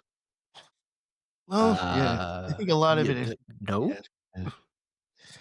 It was just very, very weird, and I was just like, "Yeah, I think I got the message." It's just when too many things just started I was like, "Yeah, no, this isn't for me anymore." And then I started having magical experiences, and I just didn't feel like, I felt like there was more vices than the virtues in that place, at least the place that I was at, or people just, I don't know, I don't think anybody there really had half a clue what a magic really was, or if they do, they unfortunately were very, very secretive on that. like actual magic. Yeah, that is the secrets there. You'll all that other shit going on is a bunch of really like kind of psychodrama, in my opinion. Yeah. I mean, which yeah. No, that ain't it. No. No, but yeah. So that and I feel like there was another shady thing too. I can't remember. It might pop up in my head, but yeah, there was just a lot of shady shit that was just like, yeah, I'm good on this now. Yeah. I mean, I remember, and this is, I mean, kind of explicit perhaps, but about some like weekend retreat. Oh, What's Noticon? I don't know, but some lady did some favors, and then all of a sudden, Oh, oh yeah, yeah. There was uh, a. Oh, I might have told you this. Yeah, the other chick that also had that position with her feeding this guy bullshit every week. She when I had met her, I think I was, like, the 1st degree maybe or getting ready to take my 2nd. She was already in her 3rd, and I remember, like, asking her, I was like, "Oh," I was like, "But, like, what's kinda" I was like, "You fuck with the" I'm assuming the girl's already using the hexagram ritual at this point, and she's like, "No," she's like, "I just started working on Libra Resh." And I was like, "Wait, like" I was like, "What about the pentagram?" And she was like, "No, I've never really did anything, and I just started, kinda doing Libra Resh now." And I'm like, "What the fuck?" Like, you're just, like, starting to do prayers, like, I was just like, "How the fuck does this happen?" And, honestly, it could, because you just gotta keep fucking showing up, really. But, like, it just blew my mind. I was just like, I can't like, how the fuck does this happen? And then, like, I also know, like, then the girl's, like, telling me that she's gonna be at this Noticon thing. And she's like, I don't know what kind of, marriage you have or relationship you have, but if your wife's okay with it, my husband lets people, like, run a train on me when I'm there. And I was just like, "Holy fuck." And, the great not for nothing too, this bitch was fucking gigantic. Like, no lie, she called herself fluffy. Like, I'm not even like, that's her words. I've never even heard the phrase used for that until she used it. I mean, Holy sh I was like, "That makes sense," but I was just like, "Holy fuck." the comedian Iglesias, what is his name? He'll use it, but he's a big fella, and he uses it like as a as a nickname, really. But yeah, she told me that. I was like, "Nah, I'm Oh, good." I was like, "Yeah." But I was just like, "Yo, I can't like, what the fuck is going on here?" I classic case of was like, "Is that how you get to 3rd degree without knowing jack shit?" going down to get higher up. Yeah, and that was like another thing too. That was like I had even heard prior to her even saying that to me, my boy Jordan was like, "Yo, I heard that like first off, I think they would only do it to at least 1st degree people." This was the rumor.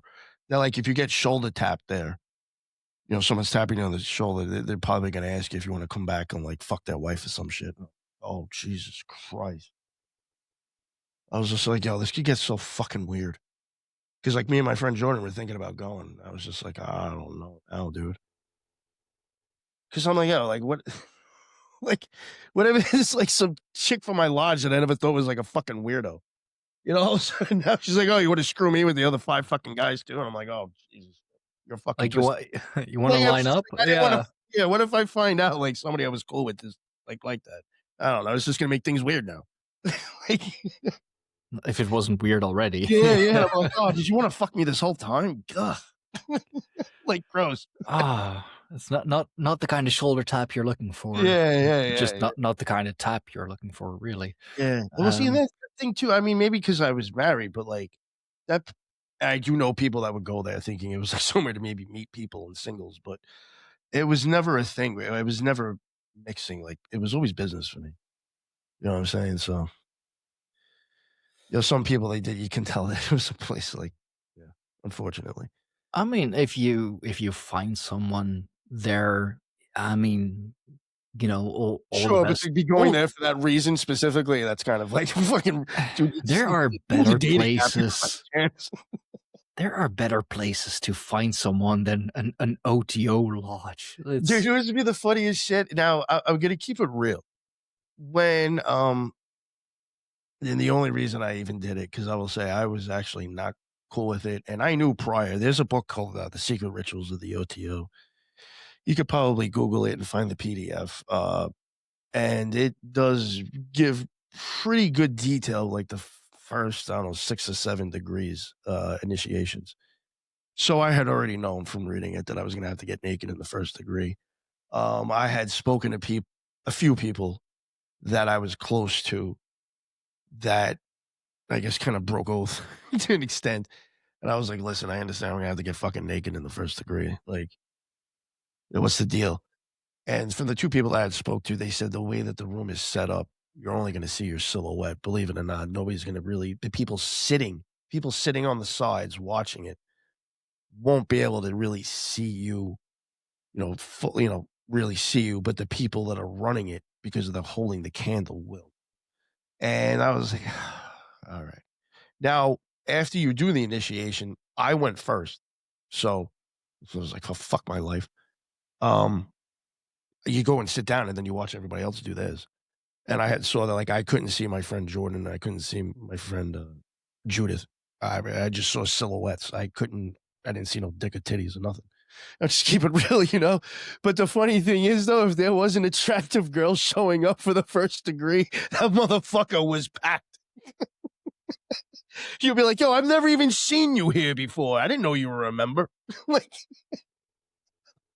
how typical. Yeah, yeah, that's yeah, yeah. The funny thing is like, yo, I thought you were gay. Like, what are you even doing here anyway? And it's like, they'd still show up. man being man. Yeah. Yeah. Yeah, yeah, yeah. Yeah. It No, was funny. I There was a that's chick that I was friends with there that I would keep it real. She was actually a very attractive woman. But she was like on her own time. She actually had like a music band and everything. You could tell that she was into thelemic magic, but I don't think she was into those motherfuckers too much. And I remember when she was doing her first degree, I purposely didn't even go because I knew that shit was just going to be a shit show. And I was like, I don't even want her to think of me as any of those other fucking thirsty dudes there. So I didn't go. oh Yeah. man. And I was right. That's My friend Jordan was like, dude, he's like, there's so many people. I was like, yo, you thirsty, grimy motherfuckers, man. Like, just to see a silhouette of the fucking boob inside us. Like, Hey, I mean, if you're desperate enough, that's all you need. Jesus. Oh man. yeah, that's I my mean, OTO experience. that's quite the experience. It's definitely character builder. I'll give you that much. Yeah, I'll I'll believe that. You've gotten away with some life lessons. Yeah. Let's say. Yeah, that is one thing I'll say, it helped me decide who I wanted to be and who I didn't want to be. That is one good thing that I will always say that came out of that. Plus, there was, I learned shit regardless if it was from a good place or a bad place. But yeah, it helped me definitely give me a direction of where I wanted to go. Not in And that direction anymore. no. Understandably so. You have to be a special kind of person to really want to do that. Oh man, what is it with all those lodges? And as soon as you get higher up, like sex has to be involved. I mean, I know that Crowley, like supposedly, it's the one thing he's known for. His sex Yeah. magic and all.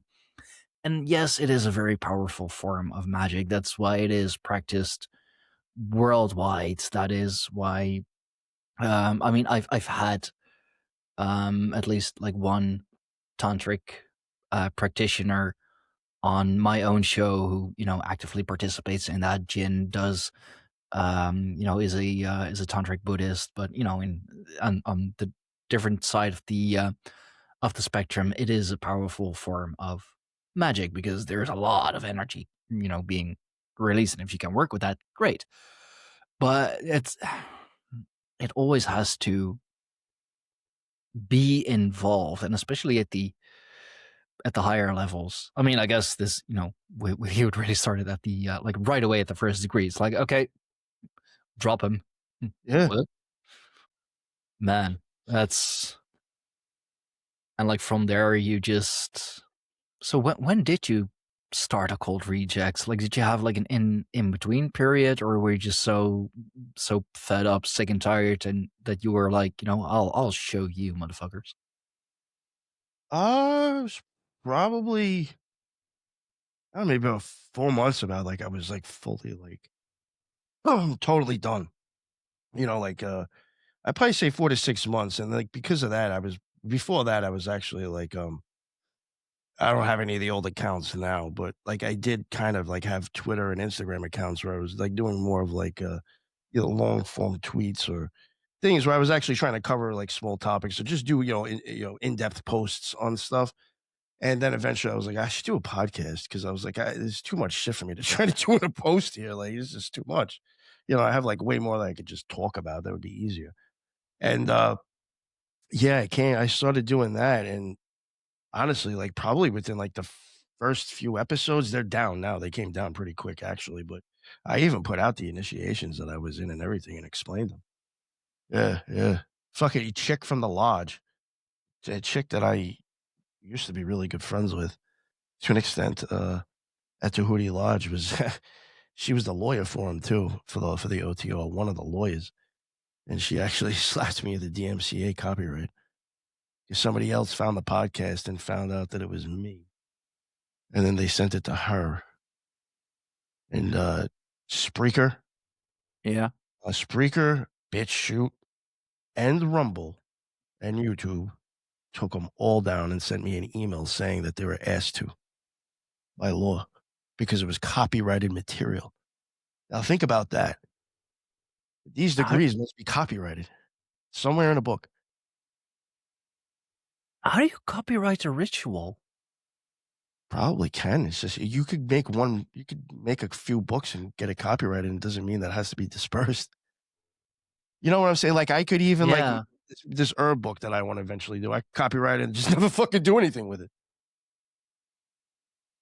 They actually slapped you with a copyright? Wow. Yeah, yeah, yeah. Damn. Yep. Yeah, he was funny. Eventually, Elisa used to be on the Occult Rejects a while ago. She went down to she lived in Austin at one point before she moved, and over there they had Crowley's Vision and the Voice notes, like his handwritten notes, and like before it was actually like published. Mhm. And we kind of wanted to cover it because it was actually with all the side notes that he has in there. It just shows a lot. Like at one point, it shows like him doing the gematria for Rose. Like he's not talking about his girlfriend anymore if he's doing that. He's trying to like throw shit in there, and it's making whatever. It's probably a cipher or whatever. Wanted to show shit like that, and then the lady had told her that she's like, oh, unfortunately, if you want to like show these publicly, she's like, you can take all the photos and stuff you want. She's like, but if you want to start like using it, I think she had told her that she was on a podcast. She's like, if you want to probably use this on the podcast and show it, she's like, you'll have to ask permission. And she's like, here's the person's, information if you want to get in touch with them. And it was the same fucking bitch that slapped me at the TMCA. And I was like, nah. I was like, not even gonna ask. Yeah, no, you're never gonna get that permission. Yeah, Not yeah, anymore. yeah. I was like, no, it is what it is. And the thing is, Wow. too, it's like it'd be in their benefit actually, probably for me to do that. In a sense. Yeah. Yeah, no, definitely. I mean, like we, as we talked about with the Freemasons, like no need for a hidden camera. Like go in there. They need the members. They need Yeah. they need the exposure. Well, Like if every anything, every too, lodge. show like what I was getting at, what I really wanted to show the shit for is because again, not trying to give the guy too much credit here, but it shows his shit is like highly ciphered and numerical and gematria. Mhm. Like this guy puts a lot of that into the shit he writes, and it's just like obviously he's saying something else in here people probably aren't catching on to. I mean, it could be fucking bullshit anyway, but I don't know. It just there's obviously something in that shit that not everybody thinks, and I would just figure like, I mean, wouldn't you want kind of people trying to examine and understand this guy's shit? Like, I don't know. Like, does that help you guys actually? Or do you want everybody to still think he was just some, like, pervert drug addict? You know what I'm saying? It's like, you don't Yeah. want the guy to get any credit, I guess, on anything, right? Like, Yeah, like, do you want the true, like, true Crowley, or do you want the vision that we all still have, oh, of that's what I him? was gonna get at earlier too that I had fucked up, and I said, "Oh, I forgot where I was going with this." With that whole Knox formula, again, I always said how I thought sometimes he pointed at physiology. Yeah. I think the Knox formula, when you're, because I was mentioning the whole thing about liberation priming the pineal gland. And the Knox formula, you're going to act like you're Isis holding Horus and you're going to be pinching your nipple. When the baby latches onto your nipple, the Mhm. mother's, it starts to have a conversation. The mother's pineal gland starts to have a conversation with the child's pineal gland. It's going to start like that thin liquid that the nipple will give out before the milk starts coming out. Yeah. You're going to have shit that's going to tell the child where it is, what time it is, up and down, where it is on the planet, the seasons. That Oh. actually happens between the mother and the child from just breastfeeding. Those pineal glands have a conversation. Oh, wow. I'm, t- again, I question if this guy understood that shit. And even like I say a lot of times, I think that the optic nerve is a huge thing inside of magic. And I think it was shown in Yeah. Minerva. Now, again, the optic nerve even crosses like an X, O-N, and then X. Or N-O, you got Knox right there. Yeah, yeah, yeah, yeah. Yeah. It's just, I could be completely wrong. I really could be, but I do sometimes I do wonder. I mean, even some of the people that he mentions as Gnostic saints in the Gnostic Mass, some of them are drawing 1600s are drawing eyeballs and brains inside their books. Why? You Yeah, know? you've done a lot of work on the eyes and the symbolism And I'm with not saying the it's eyes and always just everything. that. That's one of the many layered. Yeah, no, of course. Of course. Wow, that was okay, that is a lot, but thank you for sharing your experience. Shit, dude. No, no, it's fine, and, All right. that yeah, man, thank you for sharing your experience, It's great. and for really, like, telling the truth about how, at least, in the OTO, everything, It's my experience. how it went, how things went, what you had to do and everything. And I hope our audience, well, learns something from this, and um learns about the true occult, let's say, not just the stuff that the conspiracy theorists peddle, because I mean, so very little of it is true, unfortunately. So where can the good people find you? Where can they find the Occult Rejects? The Occult Rejects, it's on all major podcast hosts, and it's also on BitChute, Rumble, and YouTube. And we have occultresearchinstitute.org, which if people like to read, there's a bunch of information on that website. But Awesome. thank you, man. Appreciate it. This was fun. Yeah, for sure, always is. We Flew always by. we always we always go long. Yeah, that was a good. um, I'll make sure that that Andy puts all of those in the description box down below, or in the bio of whatever Oh yeah, I'll podcasting send you my link platform tree or something. this goes on. Awesome. Um, and oh yeah, like on YouTube, you can do like collaborations now. Yeah. So Oh yeah, yeah. If you drop it on YouTube, definitely tag me, please. yeah, I mean, for sure, this is going to go up on YouTube, and knowing Andy, it's going to go up on YouTube pretty quickly. He like Nice. wants to push it out now that we have like some traction. Good. Um, Good for you. so yeah, thanks again for sharing your story, Oh, for thank sharing you. the It's an whole story, and of course, to our lovely audience, thank you for watching. Thank you for listening. I hope this has been enlightening for you, since that isn't that all what we're all looking for, some sort of enlightenment, or higher knowledge, higher purpose, you Yes. name it. um so yeah, remember to like, share, and subscribe. Follow us on all the major podcasting platforms. If you're listening to this on Spotify, do please remember to give us that 5-star rating. It helps us out more than you imagine. Let's see, if you're on Apple Podcasts, leave something nice in the comments. I believe that's how Apple Podcasts does it. And for everything else across the pond, go to our website, www.acrossthepondspodcast.co.uk, since it is a UK-based podcast. A lot to remember. So yeah, thank you all.